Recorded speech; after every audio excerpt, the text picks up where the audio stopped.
Selamat datang di Satu Cerita Tidur. Malam ini kita tidak pergi jauh. Kita hanya pulang ke cerita yang dulu pernah menemanimu. Tutup matamu dan biarkan Nusantara bercerita.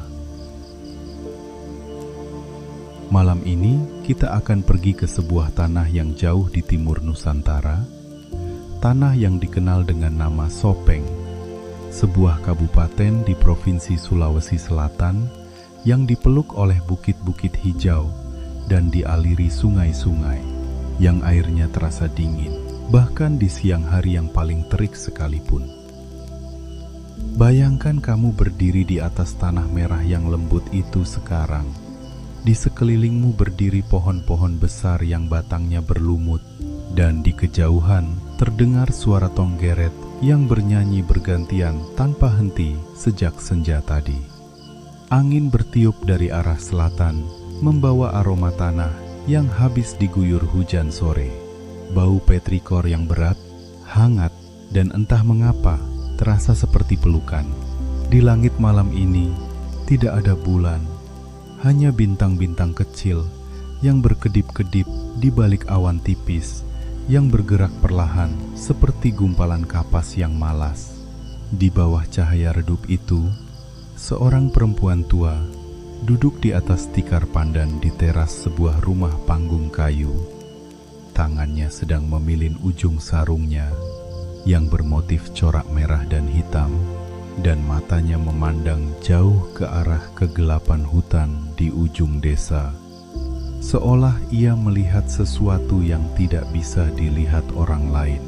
Ia sudah sangat tua, kulitnya berkerut dalam seperti kulit pohon kapuk yang sudah bertahun-tahun kena panas dan hujan bergantian. Tapi matanya masih bening seperti air sungai yang jernih. Dan ketika ia mulai berbicara, suaranya keluar pelan-pelan seperti asap dupa yang mengepul ke atas. "Dengarlah nak," bisiknya. "Ada sebuah kisah yang sudah lama bersembunyi di dalam malam Sopeng. Kisah tentang desa yang tenang, tentang anak-anak yang hilang, dan tentang seorang pemuda yang memilih untuk tidak lari dari ketakutannya." Ia menarik napas panjang dan mulai bercerita. Dan jika cerita seperti ini terasa seperti pulang ke rumah bagimu, pertimbangkan untuk menekan tombol subscribe agar setiap malam ada dongeng baru dari Nusantara yang menantimu. Desa itu tidak punya nama yang terkenal di luar batas hutan yang mengepungnya. Ia hanya dikenal oleh orang-orang yang tinggal di dalamnya dan oleh angin yang setiap malam membawa aroma dapur mereka. Nasi yang dimasak di atas tungku tanah, sup daun singkong dengan santan yang mendidih pelan-pelan, dan sesekali bau kemenyan yang dibakar ketika seseorang ingin meminta perlindungan dari yang tidak terlihat. Kehidupan di desa ini berjalan seperti sungai kecil yang tenang, tidak cepat, tidak lambat, hanya mengalir sesuai dengan arahnya sendiri. Para lelaki pergi ke sawah saat matahari masih berwarna jingga di ufuk timur, membawa cangkul di bahu dan bekal nasi yang dibungkus daun pisang. Para perempuan sibuk di dapur atau di tenun. Jari-jari mereka bergerak cekatan di antara benang-benang yang lambat laun membentuk motif khas Bugis. Dan anak-anak berlarian di halaman dan di pematang sawah sampai sore. Tawa mereka bergema seperti bunyi kerincingan kecil di antara dedaunan. Di antara semua warga desa itu, ada seorang pemuda bernama Labedu. Ia bukan yang paling kuat, bukan pula yang paling tua atau paling kaya, tapi ia adalah orang yang paling sering duduk diam di tepi sungai sebelum subuh, menatap air yang mengalir, dan bertanya dalam hatinya tentang hal-hal yang orang lain tidak pernah pikirkan. Ia tahu nama setiap pohon di tepi desa. Ia hafal suara setiap jenis burung yang bertengger di pagi hari. Dan ia punya kebiasaan aneh yang dianggap ganjil oleh sebagian orang. Ia suka berbicara dengan benda-benda lama, batu berumut di tepi jalan, kayu lapuk di sudut ladang, tanah basah setelah hujan. "Kamu gila," kata teman-temannya sambil tertawa. Tapi Labedu hanya tersenyum, karena ia tahu bahwa orang yang mau mendengarkan suatu hari akan mendengar sesuatu yang tidak pernah didengar orang lain. Dan memang benar, malam itu sesuatu yang tidak biasa mulai bergerak di antara pepohonan di pinggir desa. Jauh sebelum nama Nenek Pakande diucapkan oleh siapapun di desa itu, sudah ada yang merasakannya. Anjing-anjing desa itu berhenti menggonggong 3 malam berturut-turut. Bukan karena mereka tidur. Kamu bisa melihat mata mereka terbuka, kaki mereka gemetaran, ekor mereka terselip rapat di antara kaki belakang. Mereka hanya diam dengan ketakutan yang tidak bisa mereka ungkapkan dengan suara. Para orang tua desa itu tahu apa artinya. Ketika binatang diam, ada sesuatu yang melintas yang lebih tua dan lebih gelap daripada malam itu sendiri. Mereka tidak langsung berkata-kata. Mereka hanya memastikan anak-anak mereka masuk ke dalam rumah sebelum azan maghrib selesai bergema, dan mereka menutup jendela lebih rapat dari biasanya.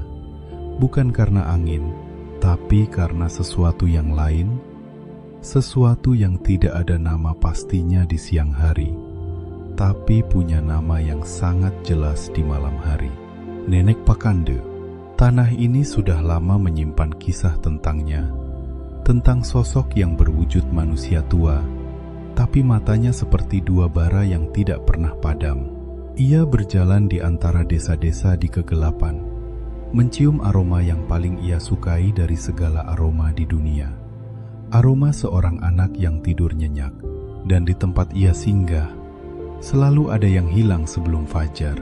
Ia bergerak tanpa suara, tanpa jejak, hanya ketiadaan yang ia tinggalkan. Mungkin kamu pernah mendengar nama ini dalam mimpi. Nenek Pakande tiba di tepi desa itu pada malam yang paling gelap.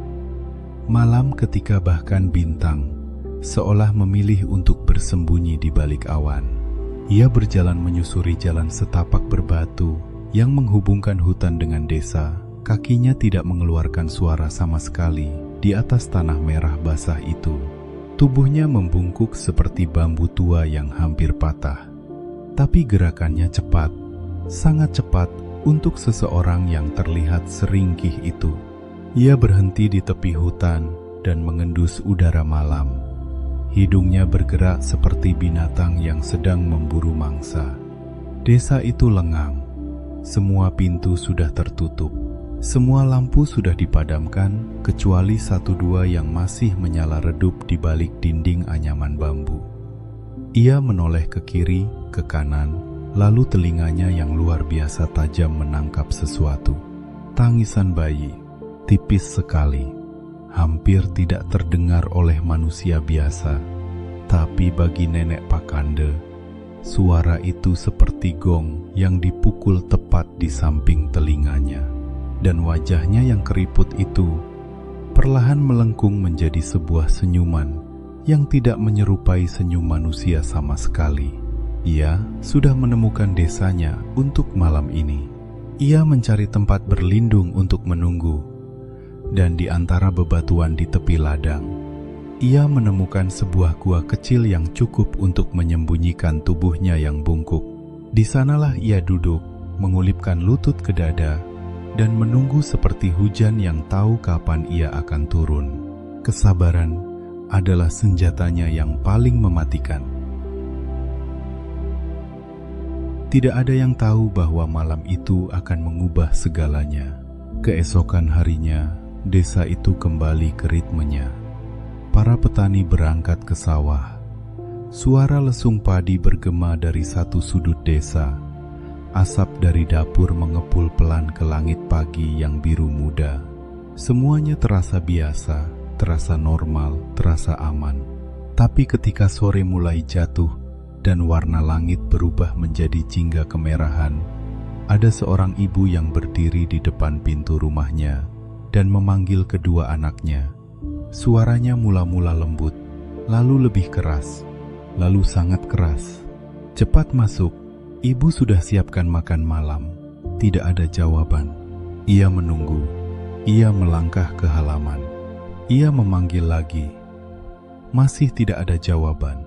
Angin sore bertiup membawa bau tanah dan daun kering, dan di antara keheningan yang tiba-tiba terasa sangat mencekam itu, ia menyadari bahwa kedua anaknya tidak ada lagi di halaman. Tidak ada suara tawa, tidak ada suara langkah kaki kecil, tidak ada apa-apa. Hanya kosong. Ia berlari ke tetangganya, lalu ke tetangga berikutnya, lalu berteriak di tengah jalan.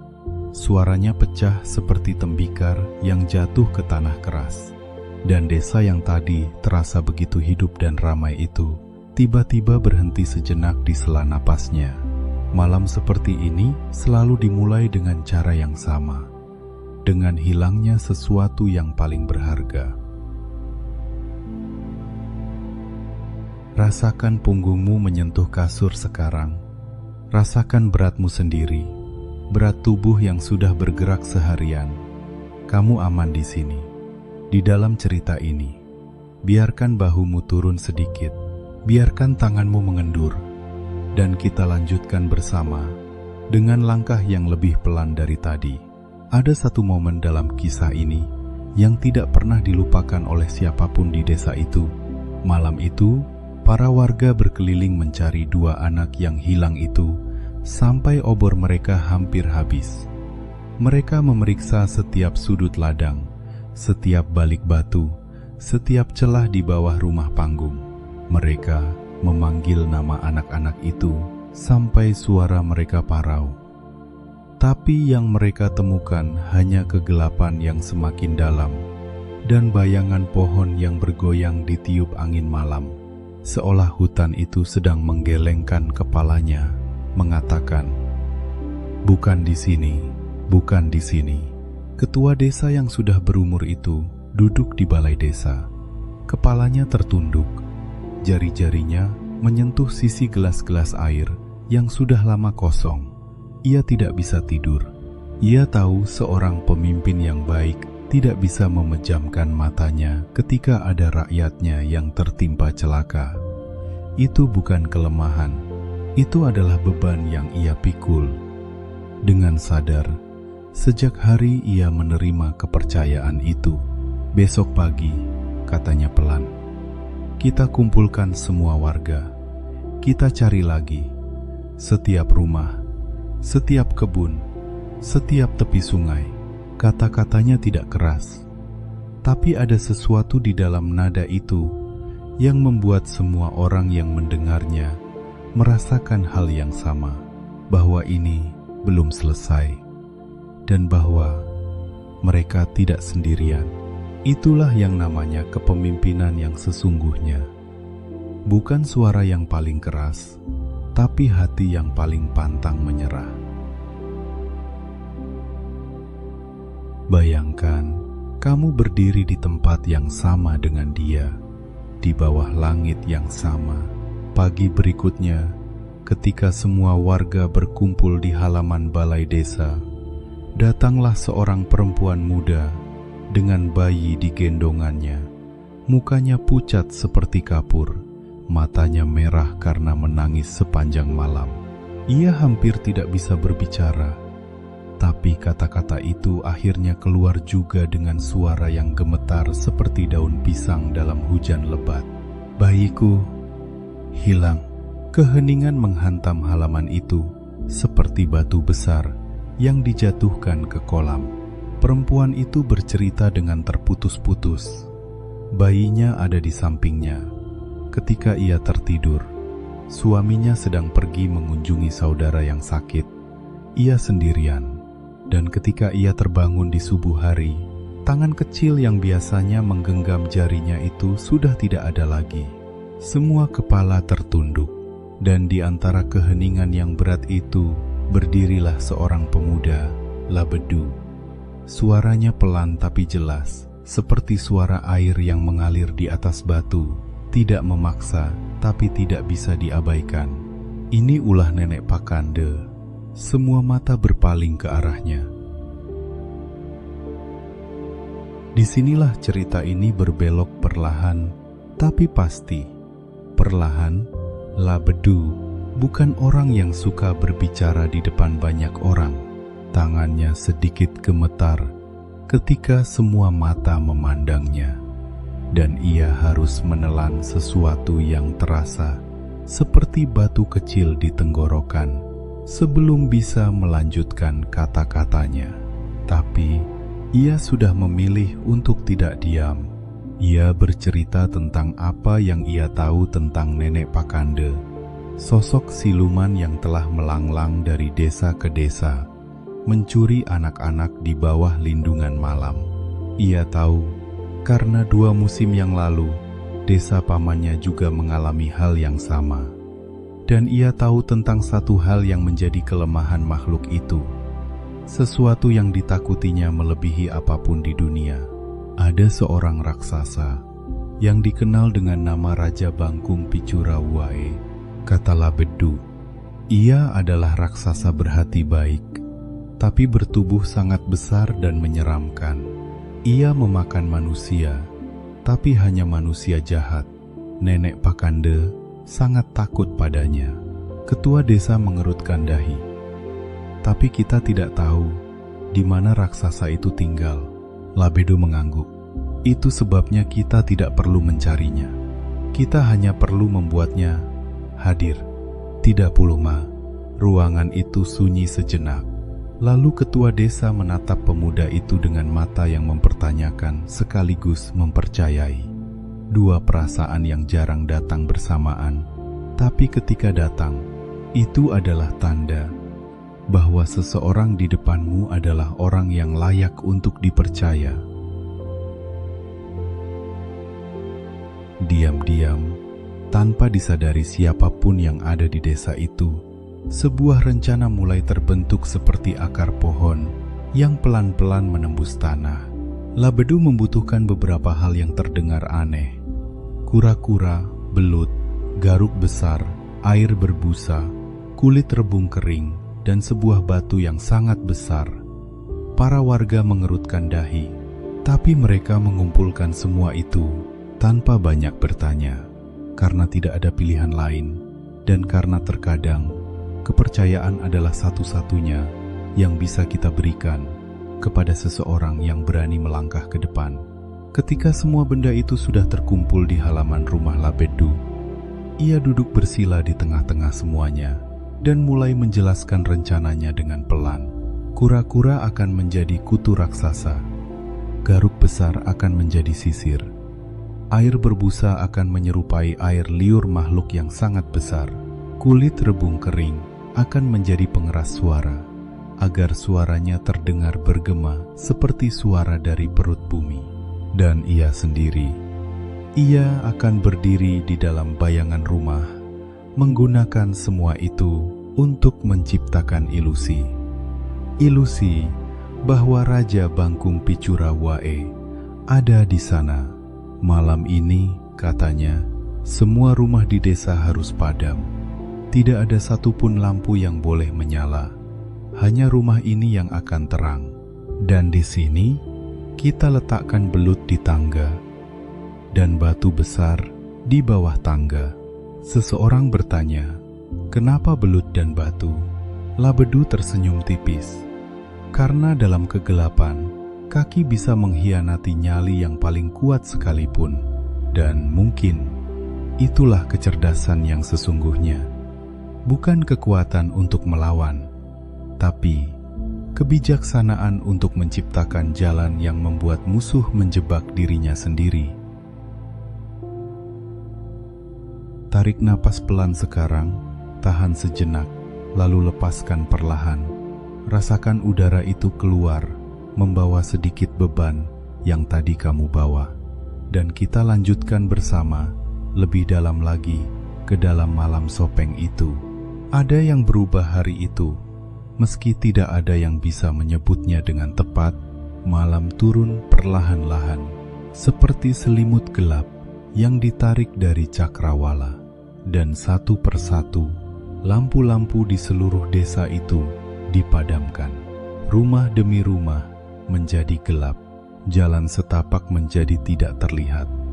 Hanya satu rumah yang masih menyala, rumah Labedu dengan cahaya yang kuning dan hangat, dan dari dalamnya mengepul bau yang khas, bau yang paling disukai Nenek Pakande di seluruh alam semesta, bau seorang bayi.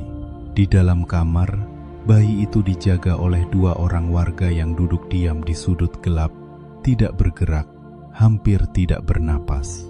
Sementara Nenek Pakande sudah keluar dari guanya. Ia berjalan di antara rumah-rumah yang gelap, dan wajahnya mengernyit bingung. Biasanya desa selalu punya beberapa lampu yang menyala. Ada yang tidur terlambat, ada yang menyusui bayi, ada yang menunggu suami pulang. Tapi malam ini semuanya gelap, semuanya diam, kecuali satu. Matanya yang seperti bara itu bersinar lebih terang. Hidungnya mengendus, dan ia bergerak ke arah satu-satunya. Cahaya itu seperti ngengat yang terbang menuju pelita tanpa menyadari bahwa pelita itu bisa membakar sayapnya. Ini adalah bagian dari kisah yang paling sulit untuk diceritakan, karena ia terjadi di dalam gelap, di antara detak jantung yang sangat keras dan napas yang sangat tertahan. Nenek Pakande masuk ke dalam rumah itu tanpa segan. Ia sudah terbiasa. Selama bertahun-tahun, tidak ada yang bisa menghentikannya, tidak ada yang bisa menjebaknya, tidak ada yang punya nyali cukup untuk menghadapinya. Ia mencium aroma bayi yang mengalir dari dalam kamar, dan bibirnya kembali membentuk senyum tipis yang menyeramkan itu. Tapi kemudian ia mendengar sesuatu, sebuah suara yang bergema dari sudut ruangan. Berat, dalam, seperti bunyi tanah yang sedang bergerak. Dan dari dalam kegelapan, muncullah sebuah bayangan yang sangat besar, sangat tinggi, terlalu besar untuk muat di dalam ruangan biasa. Namun entah bagaimana, ada di sana. Ini adalah wilayah perlindunganku. Gema suara itu memanfaatkan kulit rebung kering yang membuat setiap kata terdengar berlipat ganda. Siapa yang berani masuk tanpa izinku?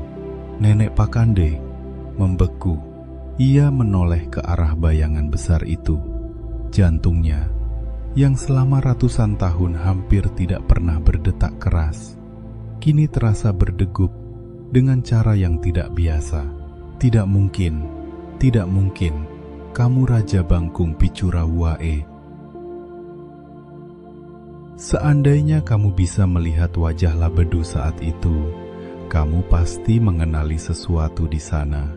Rasa takut yang belum sepenuhnya hilang, tapi tidak mengalahkan tekadnya untuk tetap berdiri. Ia bergerak di dalam kegelapan, mengocok kura-kura di tangannya, lalu melemparkannya satu persatu, sehingga cangkangnya beradu di lantai kayu. Klak, klak, klak, klak, seperti suara kutu raksasa yang berjatuhan dari kepala makhluk besar. Lalu ia mengangkat garuk besar dan membantingnya ke lantai dengan satu gerakan keras yang menggelegar di malam yang sunyi itu.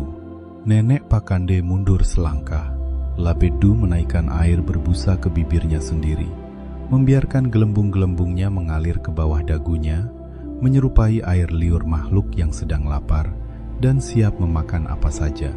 Dan dari dalam kulit rebung kering itu, ia berteriak dengan suara yang paling dalam yang bisa ia keluarkan. Pergilah jauh-jauh dari sini, dan jangan pernah kembali lagi. Tanah di bawah kaki Nenek Pakande terasa bergetar. Ia masih tidak sepenuhnya percaya. Tapi ketidakpercayaan itu tidak lebih kuat dari rasa takut yang sudah merambat dari ujung kakinya ke ubun-ubunnya. Dan ketika makhluk paling tua pun masih punya rasa takut, itu adalah tanda bahwa bahkan yang paling gelap sekalipun masih punya titik lemahnya. Ia mulai mundur. Perlahan, matanya tidak berkedip, menatap bayangan besar di depannya sambil terus berjalan ke belakang. Biarkan malam menjagamu sekarang. Kisah ini hampir sampai di ujungnya, tapi masih ada satu hal lagi yang harus kamu dengar. Satu langkah terakhir di malam Sopeng yang bersejarah itu. Tidak ada yang tahu bahwa langkah mundur itu akan menjadi langkah terakhirnya. Para warga yang sudah menunggu dengan diam di luar rumah, di tepi tangga, di balik pohon, mereka melihat nenek Pakande mulai keluar dari pintu.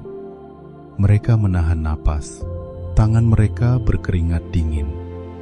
Ini adalah bagian yang tidak ada dalam rencana yang bisa dijamin. Bagian di mana alam dan keberuntungan harus bekerja sama dengan manusia. Dan malam itu, keduanya bekerja sama. Kaki nenek Pakande yang mundur itu menginjak 1, 2, 3 belut yang sudah diletakkan di anak-anak tangga. Dan belut-belut itu licin seperti minyak, tidak memberi kakinya satu pun permukaan untuk berpijak. Ia terhuyung. Satu tangan mencoba meraih tepi tangga tapi tidak menemukan apapun. Dan tubuh yang sudah ratusan tahun itu pun jatuh. Kepalanya membentur batu besar di bawah tangga dengan suara yang terdengar seperti batu diletakkan di atas batu. Lalu sunyi. Para warga mendekat perlahan. Obor mereka bergetar di antara jari-jari yang gemetar, dan di bawah cahaya kecil itu, mereka melihat nenek Pakande berbaring tidak bergerak. Matanya yang seperti bara itu sudah padam untuk pertama kalinya. Setelah memastikan bahwa nenek Pakande tidak akan bangun lagi, ketua desa berdiri di antara semua warganya dengan mata yang berkaca-kaca. Bukan karena menang, tapi karena ia tahu ada harga yang tidak bisa dikembalikan dari malam ini. 2 anak dan seorang bayi yang masih belum ditemukan. Kemenangan malam itu adalah kemenangan yang tidak sepenuhnya utuh. Dan ia tidak mau berpura-pura sebaliknya. Kita berhasil malam ini, katanya pelan. Tapi kita tidak akan merayakan apapun sebelum anak-anak itu kembali ke pelukan ibunya. Labedu yang berdiri di sampingnya mengangguk. Ada sesuatu di dalam dadanya yang terasa seperti batu yang sudah cukup lama ia bawa akhirnya diletakkan ke tanah. Bukan hilang, tapi beristirahat sejenak. Ia menatap mayat nenek Pakande dan merasakan sesuatu yang tidak sepenuhnya kemenangan, tapi juga tidak sepenuhnya kesedihan. Sesuatu di antaranya, sesuatu yang hanya bisa dirasakan oleh orang yang sudah memilih untuk berdiri ketika semua orang masih duduk. Bakar, katanya akhirnya. Bakar sampai menjadi abu. Kita harus memastikan bahwa ia tidak bisa kembali. Dan malam itu api yang besar menyala di pinggir desa, menerangi langit Sopeng dengan cahaya oranye yang bergetar. Dan warga desa itu berdiri mengelilinginya dalam diam, masing-masing dengan pikiran dan doanya sendiri.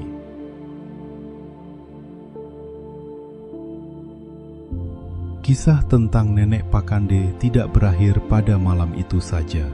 Desa itu masih berduka karena anak-anak yang tidak kembali. Ibu-ibu mereka masih menyimpan pakaian kecil di sudut lemari dan sesekali mengeluarkannya di malam hari, mencium baunya, lalu melipatnya kembali dengan tangan yang gemetar. Itu adalah luka yang tidak bisa disembuhkan hanya dengan api dan batu. Itu adalah jenis kehilangan yang diam-diam dibawa bersama dari satu musim ke musim berikutnya, seperti benang yang tidak terlihat tapi tidak pernah putus. Tapi desa itu juga belajar sesuatu dari malam itu, bahwa keberanian tidak selalu datang dalam bentuk pedang atau fisik yang kuat. Kadang keberanian datang dalam bentuk seorang pemuda yang memilih untuk tidak pura-pura tidak tahu, tidak pura-pura tidak takut, tapi tetap berdiri dan berkata, "Ada sebuah cara, Labedu tidak pernah menjadi pahlawan yang dipuja-puja. Ia tidak meminta itu. Ia kembali ke kebiasaannya. Duduk di tepi sungai sebelum subuh, berbicara pelan dengan batu-batu yang ia temui, dan mendengarkan alam yang selalu punya lebih banyak cerita dari yang bisa dihabiskan oleh satu masa hidup manusia. Dan kamu, nak, mungkin ada momen dalam hidupmu ketika kamu juga merasa seperti warga desa itu, menghadapi sesuatu yang terlalu besar, terlalu gelap, dan terlalu tidak masuk akal untuk dilawan dengan cara yang biasa. Mungkin kamu pernah berdiri di depan pilihan yang tidak punya jawaban yang benar, hanya pilihan yang lebih baik atau kurang buruk. Di momen-momen seperti itu, ingatlah Labedu, bukan karena ia sempurna, tapi karena ia berani berpikir ketika semua orang panik, karena ia memilih mendengarkan ketika orang lain memilih berteriak, karena ia tahu bahwa kemenangan yang paling bertahan lama bukan yang diraih dengan kekuatan, tapi dengan kebijaksanaan yang lahir dari ketenangan. Dan ingat juga bahwa desa itu tidak diselamatkan oleh satu orang. Ia diselamatkan oleh satu orang yang mau bersuara, dan banyak orang yang mau mendengarkan. Sekarang, biarkan dirimu istirahat sejenak di dalam keheningan ini. Rasakan apa yang baru saja kamu dengar. Biarkan ia mengendap pelan-pelan, seperti tanah merah Sopeng setelah hujan. Tidak perlu dianalisis, tidak perlu dipikirkan. Cukup rasakan saja, seperti api yang sudah dipadamkan, tapi hangat di dekat abunya masih terasa. Terima kasih Sopeng, untuk cerita yang kamu simpan selama berabad-abad di dalam angin yang mengalir di antara bukit-bukitmu, di dalam suara sungai yang tidak pernah berhenti mengalir, di dalam batu berumut yang masih berdiri di tepi jalan-jalan kecilmu. Dan kamu yang sudah menemani kisah ini sampai sejauh ini, istirahatlah sekarang. Tutup matamu, biarkan bahu dan tanganmu mengendur sepenuhnya. Kamu sudah cukup hari ini. Kamu sudah cukup. Biarkan malam ini menjagamu dengan lembut, seperti selimut yang diletakkan oleh tangan yang paling menyayangimu. Selamat tidur, nak. Semoga mimpimu setenang desa kecil di Sopeng, di malam-malam setelah badai berlalu, sunyi, damai, dan penuh dengan bintang. Jika kamu masih terjaga, masih ada satu cerita lagi dari ujung Nusantara yang menunggumu.